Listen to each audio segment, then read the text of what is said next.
Total 37 week हो रहा है। कंप्लीट हो गया? नहीं, अभी डिलीवरी के अभी लगभग 20 दिन बच रहे हैं। ठीक है। और अब ये बताओ कि कोई दिक्कत तुम्हें अभी? नहीं, किसी प्रकार कोई दिक्कत ही नहीं है। खाना पीना बढ़िया से पच रहा है? हाँ, सब कुछ। पैर में कोई स्वेलिंग वगैरह? नहीं। नहीं।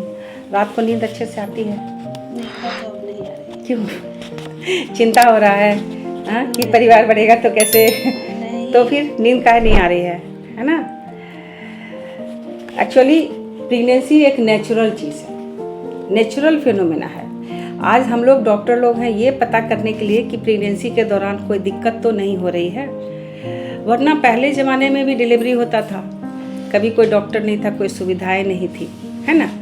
लेकिन कभी कभी अगर प्रेगनेंसी में कुछ समस्या होती है तो वो हमारे लिए क्या होता है ना कि एक बीमारी का रूप ले लेता है। जैसे प्रेगनेंसी में क्या हो जाना, प्रेगनेंसी में जॉन्डिस हो जाना, प्रेगनेंसी में ब्लड प्रेशर का हाई हो जाना, प्रेगनेंसी में शुगर लेवल बढ़ जाना, ठीक है, फिर पैर का स्वेलिंग हो जाना, ये सारी चीज़ें ना प्रेगनेंसी रिलेटेड कॉम्प्लिकेशन है। कहने का मतलब कि डिलीवरी हो जाएगा तो सब खत्म। और प्रेगनेंसी के नॉर्मली जो है ना 20 वीक्स को 28 वीक्स 7वां महीना या 8वां महीना में समस्या शुरू होती है।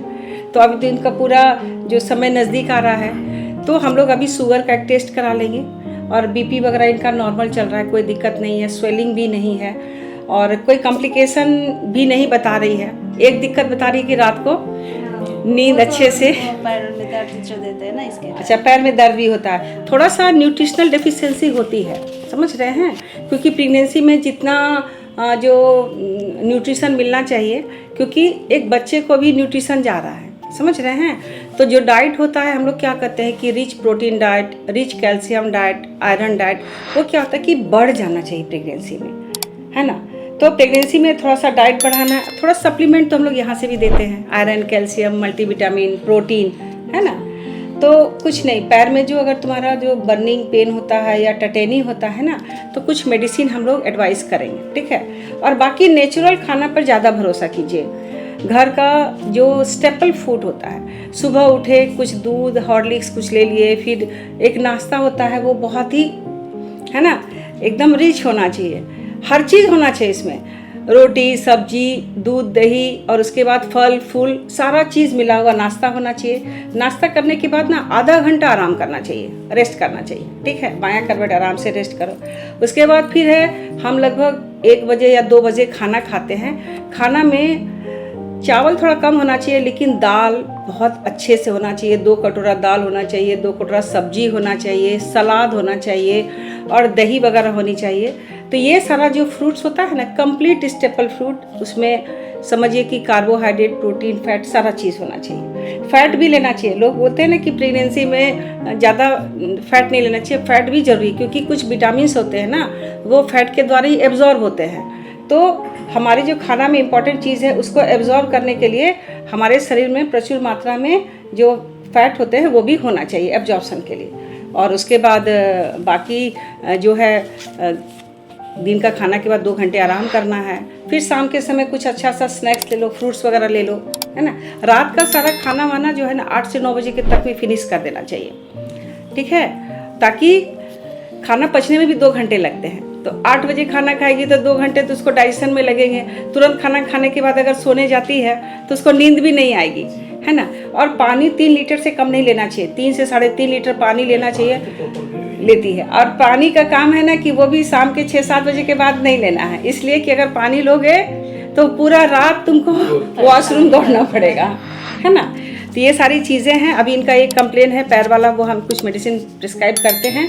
और अल्ट्रासाउंड सब तो टाइमली बहुत अच्छे से हो रहा है। आज फिर से हम एक अल्ट्रासाउंड कर लेते हैं, ठीक है, और एक शुगर का टेस्ट करा लेते हैं जो बहुत ज़रूरी होती है, ठीक है। और बाकी आपका पहला प्रेगनेंसी है, हम लोग अभी वेट एंड वॉच करेंगे, कुछ नहीं करेंगे, नेचुरल प्रेगनेंसी में जाएंगे, नेचुरल तरीके से जो डिलीवरी का तरीका है उसमें जाएंगे। उसके लिए क्या होता है कि डिलीवरी हमारा जो 4 अप्रैल का डेट आ रहा है, तो आराम से हम लोग 4 तक वेट करेंगे, समझ रहे हैं। लेकिन क्या होता है कि जो 80% 85% डिलीवरी है ना, समय से 15 दिन पहले, क्योंकि वो जो डेट है ना वो एक्सपेक्टेड डेट है, रियल डेट नहीं है 4 अप्रैल। तो इनका डिलीवरी जो है ना लगभग 15 दिन पहले से इनका डिलीवरी होने की संभावना हो सकती है। तो उसमें होगा क्या, डिलीवरी के लिए क्या होगा कि सबसे पहले तो पेशेंट को थोड़ा सा हल्का हल्का पेन शुरू होगा, नीचे से वाटरी डिस्चार्ज होगा, कभी कभी ब्लड मिक्स डिस्चार्ज भी हो सकता है, और तुम्हारा पता चल जाएगा कि अब डिलीवरी वाला दर्द शुरू हो रहा है। तो डिलीवरी दर्द के लिए डायलिटेशन भी होना चाहिए, बच्चे का नीचे भी आना चाहिए, कुछ फ्लूइड डिस्चार्ज होना चाहिए, कुछ ब्लड मिक्स डिस्चार्ज होना चाहिए, पेट में दर्द होना चाहिए, कभी कभी कमर से भी दर्द शुरू होता है। तो इन सारी चीज़ों को ध्यान में रखना है। अभी समय लगेगा इनको, हम लोग वेट एंड वॉच करेंगे। और कभी भी अगर 9-10 बजे रात में शुरू होती है तो पर भी अगर आपको लगे तो आप किसी भी समय हॉस्पिटल में आके भर्ती होंगे। ये 24/7 हॉस्पिटल है, आप रात में भी आएंगे तो वही सेवा मिलेगी जो दिन में मिलती है, ठीक है।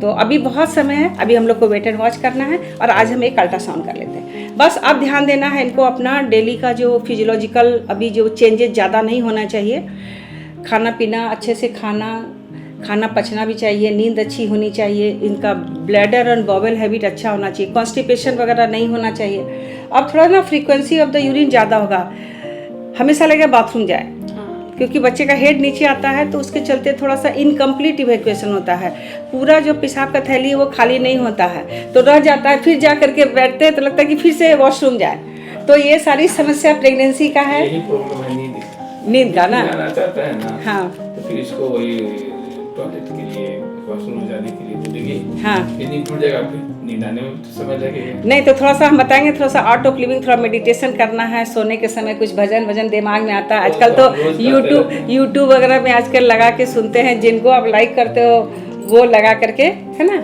ये सारी चीज़ों को ध्यान में देना है। और अभी हम एक अल्ट्रासाउंड कर लेते हैं, ठीक है, और फिर हम जैसा होता है फिर हम आपको सलाह करते हैं कि क्या क्या लेनी है।